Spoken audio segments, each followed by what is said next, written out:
Hello नमस्कार दोस्तों, कैसे हैं आप सभी। तो आज हम लोग पढ़ने वाले हैं अध्याय 4 का प्रश्नावली 4 समांतर श्रेणी का। सॉरी, प्रश्नावली 4 नहीं है, प्रश्नावली 1 है।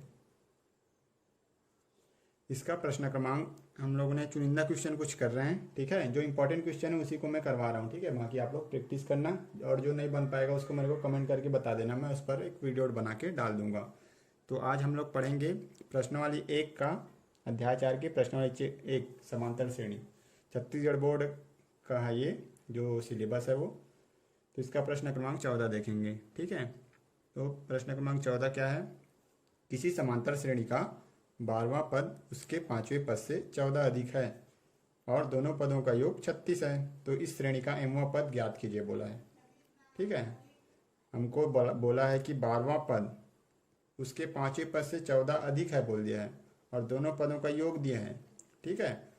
उसके बाद हमको निकालने क्या बोला है, उसका mवां पद ज्ञात कीजिए बोला है। तो यहाँ पे एक प्रकार से एक समीकरण बना दिया है, ठीक है। पहले तो मान लेते हैं, यहाँ प्रथम पद हमको कहीं भी नहीं दिया है और सार्वंतर नहीं दिया है। समांतर श्रेणी में हमेशा प्रथम पद और सार्वंतर होना चाहिए, ठीक है। उसी को ज्ञात करने हमारा पहला काम है। तो सबसे पहले मान लेते हैं,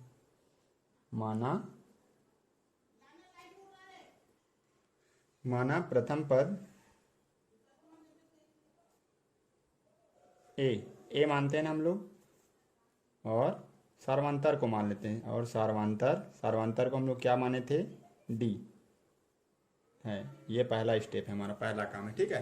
पहले हम लोग मान लेंगे प्रथम पद क्या है और सार्वंतर क्या है। अब जो चीज़ प्रश्न में बोला है वो चीज़ करते हैं। क्या बोला है, समांतर श्रेणी का जो 12वां पद है, कोई श्रेणी होगा समांतर श्रेणी ऐसे, ठीक है। उसका जो 12वां पद है ना, वो क्या है, 5वें पद से 14 अधिक है ऐसे बोला है, ठीक है। तो जो चीज़ बोला है वैसा हम लोग कर लेते हैं। पहले तो 12वां पद निकाल ही लेते हैं। एनवां पद हम लोग जानते हैं, एनवां पद क्या है, a plus N minus 1 into D, यही होता है। तो हमारा 12वां पद क्या हो जाएगा, a plus 12 minus 1 into D. तो क्या हो जाएगा ये, a प्लस 12 में एक घटाएंगे तो डी, 11d। तो 12वां पद हमारा आ गया a प्लस 11d। पांचवा पद बराबर क्या हो जाएगा, a प्लस, इसको समीकरण 1 दे देते हैं, a plus 5 minus 1 into d. A plus क्या हो जाएगा, 4d। ये हो गया हमारा समीकरण 2।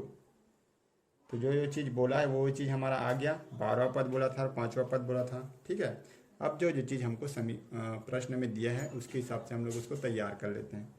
तो जैसा कि पहले अध्याय में करते थे, पिछले अध्याय में, वैसे ही करेंगे। प्रश्न के अनुसार जो भी चीज़ बोला है वैसे करते जाएंगे, ठीक है। प्रश्न क्या बोला है, 12वां पद, जो 12वां पद है वो क्या है, 5वें पद से 14 अधिक है। मतलब 12वां पद 5वां पद से 14 अधिक है, मतलब 5वां पद में अगर 14 जोड़ेंगे तो 12वां पद मिलेगा। मतलब कि 12वां पद बराबर 5वां पद धन 14। ये क्लियर है। 12वां पद क्या है हमारा, a प्लस 11d। 5वां पद क्या है, a प्लस 4d धन 14, ठीक है। अब a प्लस 4d को इधर पक्षांतर कर लीजिए, तो a plus 11d minus a plus में है, इधर आके माइनस हो जाएगा।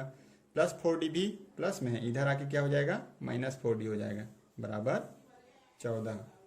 ये a और ये दोनों सेम है तो दोनों कट जाएगा, और 11 में 4 घटाएंगे तो 11d माइनस 4d 7d हो जाएगा, बराबर 14।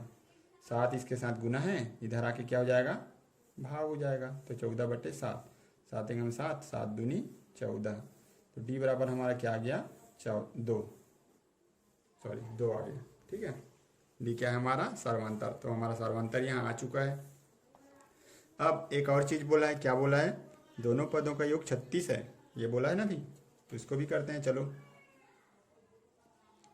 तो दोनों पदों का योग 36 है, मतलब कि 12वां पद धन 5वां पद बराबर क्या है बोला है, 36। दोनों पदों को जोड़ देंगे, मतलब दोनों पदों का योग कितना है, 36 है। तो 12वां पद हम लोग क्या निकाले हैं, समीकरण 1 से a प्लस 11d निकाले हैं, तो a प्लस 11d पांचवा पद क्या निकाले हैं, देखिए a+4d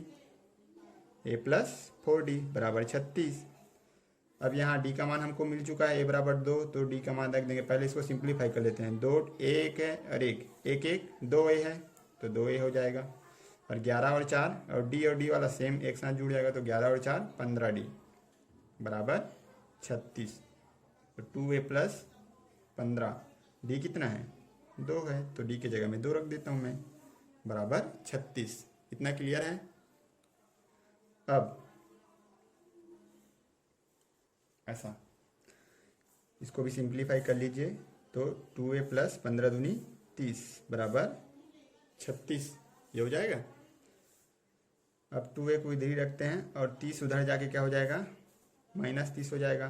तो 36 में 30 घटाइए, कितना आएगा 6 आएगा। 2a बराबर 6, तो a बराबर क्या आ जाएगा, 2 गुना है, इधर आके भाग हो जाएगा। 2 एकम 2 और 2 तिया 6। मैं इधर पार्टीशन कर लेता हूँ, ठीक है।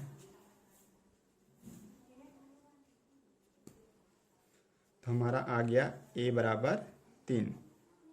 अब देखिए a बराबर 3 आ गया, d बराबर 2 आ गया, दोनों चीज़ आ गया हमारा, सर्वांतर आ गया और प्रथम पद आ गया। अब हमको जो भी श्रेणी बना, जो भी चीज़ पूछा है वो सब चीज़ निकाल सकते हैं, दोनों चीज़ ही चाहिए रहता है। तो हमको क्या पूछा है, तो इस श्रेणी का mवां पद ज्ञात कीजिए।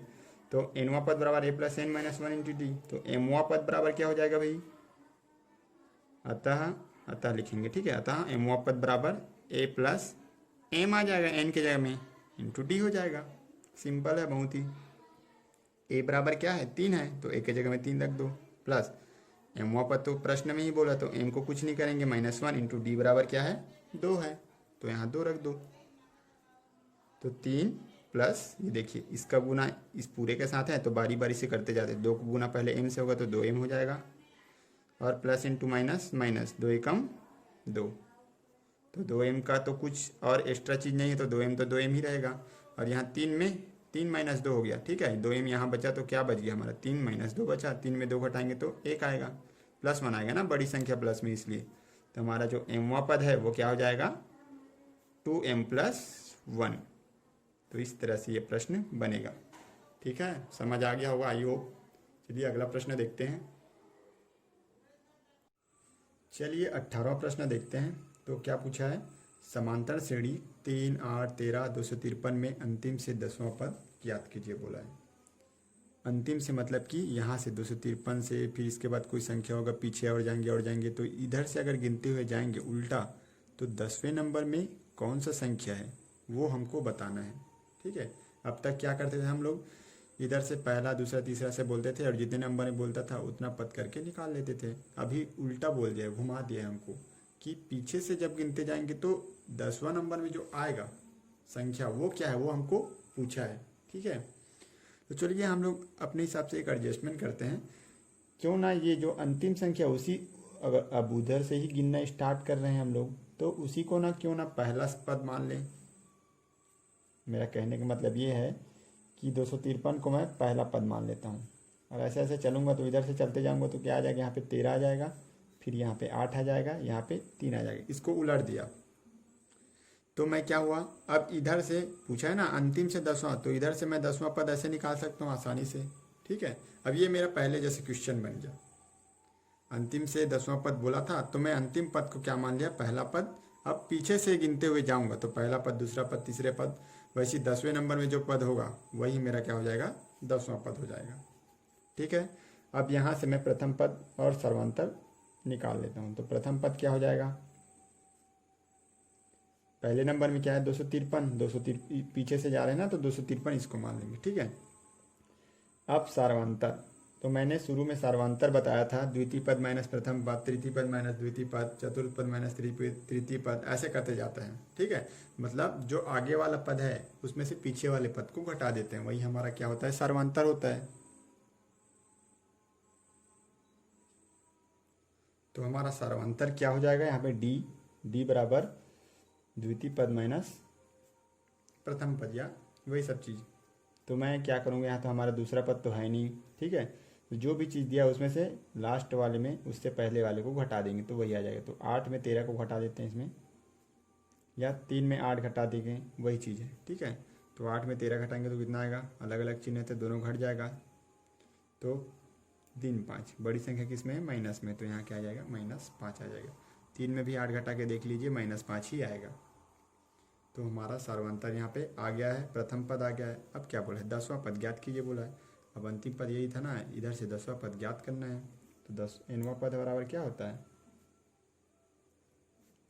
a + n-1 into D. तो हमारा 10वां पद बोला है, 10वां पद क्या हो जाएगा, a बराबर क्या है 253 है, प्लस n बराबर क्या आ गया 10 - 1 इंटू डी बराबर क्या आया -5। तो 253, 10 में 1 को घटाएंगे तो कितना आएगा 9, तो +9 इंटू -5। तो 253, 9 पंचे 45, तो -45। 253 में 45 को घटाइए तो 13 में 5 गया 8, 4 में 4 0 2। तो हमारा जो 10वां पद है, अंतिम से जो 10वां पद जब जाएंगे, अंतिम से ऐसे गिनते हुए जाएंगे तो 10वें नंबर में हमको क्या मिलेगा, 208 मिलेगा। ऐसा बनेगा। ये बहुत ही आसान प्रश्न था। चलिए अगला क्वेश्चन देखते हैं, प्रश्न क्रमांक 19। ठीक है, ये मोस्ट इंपॉर्टेंट क्वेश्चन है, ये क्वेश्चन आते रहता है। ठीक है, मैं जो इम्पोर्टेंट है उसी को ही बता रहा हूँ हालांकि, लेकिन ये इम्पोर्टेंट है। क्या पूछा है, एक समांतर श्रेणी का पीवां पद 1/q और क्यूवां पद 1/p है, तो सिद्ध कीजिए कि श्रेणी के PQ मतलब P इंटू क्यूवें पद का मान 1 है। ये हमको सिद्ध करना है। तो सबसे पहले हमारा काम ये रहेगा कि प्रथम पद और सर्वांतर निकाल लें। जैसे ही प्रथम पद और सर्वांतर निकल जाता है तो हम लोग कोई भी पद का मान आसानी से निकाल सकते हैं। ठीक है, अब इसमें तो प्रथम पद और सर्वांतर दिया नहीं तो मान लेते हैं उसको। ठीक है, तो माना प्रथम पद a व सर्वांतर d है। ये हो गया, ये हमारा पहला काम। हर प्रश्न में यही चीज़ करना है। ठीक है, जिसमें प्रथम पद और सर्वांतर नहीं दिया है उसमें हमारा पहला काम क्या रहेगा, मानना। अब जो चीज़ प्रश्न में दिया है उसको पहले लिखते हैं। तो सबसे पहला तो हम तो nवां पद पहले लिखते हैं। nवां पद क्या होता है, ये सूत्र तो रटी लो रहो, a + n-1 इंटू डी होता है। अब पीवां पद क्या है 1/q, तो पीवां पद क्या हो जाएगा, nवां पद a + n-1 इंटू डी है, तो पीवां पद a + p-1 इंटू डी, और पीवां पद क्या है 1/q, यही है। तो पीवां पद की जगह मैं क्या लिख दूंगा, 1/q बराबर a + p-1 इंटू डी। यह हो गया हमारा समीकरण 1। कोई दिक्कत है। और क्यूवां पद 1/p है, तो क्यूवां पद क्या हो जाएगा, क्यूवां पद a + q-1 इंटू डी। तो क्यूवां पद हमारा 1/p है, तो क्यूवां पद की जगह में मैं क्या लिख दूंगा 1/p, और इधर जो है वो लिख देता हूँ। अब देखिए 2 समीकरण हमको मिल गया। ठीक है, जब भी आप लोगों ने 2 चरों का रैखिक समीकरण पढ़ा है, यहाँ भी 2 चीज़ अननोन है, a और d, 2 चर है ना। ठीक है, वही है, स्वरूप वही है, बस अलग अलग है, स्वरूप अलग अलग है, समीकरण सेम है। ठीक है, ये भी 2 चरों का रैखिक समीकरण ही है। अब देखिए यहाँ पे मैं इसको विलोपन विधि द्वारा हल कर देता हूँ। समीकरण 1 में 2 को घटा देता हूँ, क्योंकि इसमें a और a सेम है तो दोनों कट जाएंगे। तो समीकरण 1 ऋण 2 कर दीजिए। एक क्या है हमारा 1/q बराबर a + p-1 इंटू डी, और 2 क्या है 1/p इक्वल टू a + बस इधर कर देता हूँ,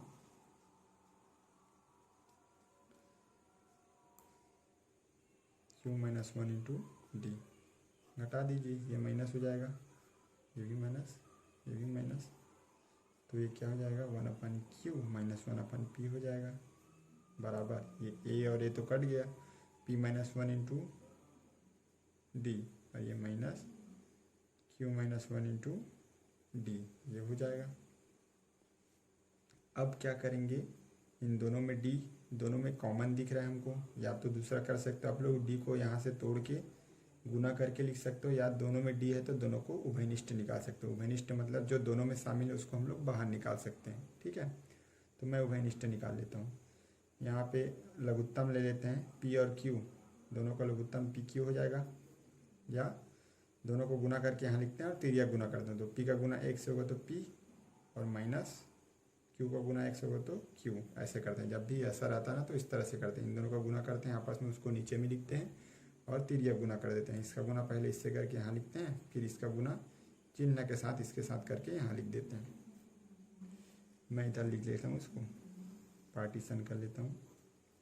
तो क्या हो जाएगा मेरा, इन दोनों में डी कॉमन निकलेगा तो P minus Q upon P Q बराबर, ये डी इसमें भी है डी इसमें भी है, तो पी माइनस वन, यहाँ से डी निकलेगा तो पी माइनस वन बचेगा, माइनस ये माइनस को अंदर ले जाएंगे तो माइनस ये वाला माइनस ये अंदर जाएगा तो माइनस क्यू हो जाएगा, और माइनस प्लस वन, और डी दोनों में शामिल है तो डी बाहर निकाल देता हूँ, ठीक है। ये शामिल है, ये समझ आया सबको। ये देखो यहाँ डी है यहाँ डी है, तो मैं बाहर निकाल लिया, ये डी को बाहर निकाला तो पी माइनस वन बचा यहाँ पे, ठीक है। फिर ये माइनस क्यू माइनस वन ऐसे बचा रहता है, लेकिन मैं माइनस को भी अंदर ले गया तो क्या बचा, माइनस क्यू और माइनस माइनस प्लस वन हो गया। तो देखिए यहाँ पे P minus Q upon P Q equal to, ये वन और वन कट गया तो P minus Q into D, D के साथ गुना है, इधर आके क्या हो जाएगा भाग, या मैं इसको कैसे लिख सकता हूँ, डी बराबर P minus Q upon P Q into, ये गुना है नीचे आ जाएगा तो पी माइनस क्यू ऐसे कट जाएगा, तो one upon P Q, D बराबर क्या आ गया मेरा, वन अपान पी क्यू, ये आ गया, ठीक है। तो डी का मान मैं कोई भी एक समीकरण में रख दूंगा तो मेरा ए का मान आ जाएगा। तो समीकरण एक में डी का मान रखने पर तो रख दीजिए, one upon Q is equal to A plus P minus one into D के जगह में वन अपान पी क्यू, ये हो जाएगा। गुना कर लीजिए तो one upon Q equal to A plus, देखिए इसका गुना पहले इससे होगा तो P upon P Q minus one upon P Q, ये हो जाएगा। तो क्या आ जाएगा, अब ए का मान निकालना है तो ए को एक तरफ रखते हैं, तो ये पी और ये पी कट जाएगा। अब बाकी जो बच गया उसको इधर पक्षांतर कर लेते हैं, तो क्या हो जाएगा, ए बराबर वन अपान क्यू, तो यहाँ पहले से है, ये भी वन अपान क्यू बचा, तो ये इधर प्लस है तो इधर आके वहाँ माइनस वन अपान क्यू हो गया, और ये प्लस ये minus one upon P q है तो ये क्या हो जाएगा, plus one upon P q हो जाएगा। ये दोनों तो कट गया, तो ए बराबर भी हमारा क्या आ गया, वन अपान पी क्यू, ये आया, ए आ गया हमारा, डी आ गया हमारा। अब हमको क्या पूछा है, पी क्यू में पद निकालना है, तो पी क्यू में पद का मान क्या है हमारा, क्या है वो हमको बताना है, ठीक है। तो यहाँ पर थोड़ा सा स्पेस बचा है, मैं वहीं पे समझाने की कोशिश कर रहा हूँ, ठीक है, ध्यान से समझिएगा आप लोग। तो एनवा पद क्या होता है, a plus N minus one into d होता है, तो हमारा पी क्यूवा पद क्या हो जाएगा, एन की जगह में पी क्यू आ गया तो मैं वही लिख दूंगा, बराबर a plus p Q minus one into d, a बराबर क्या है, one upon P q plus p Q minus one into d बराबर क्या है, वन अपान पी क्यू है,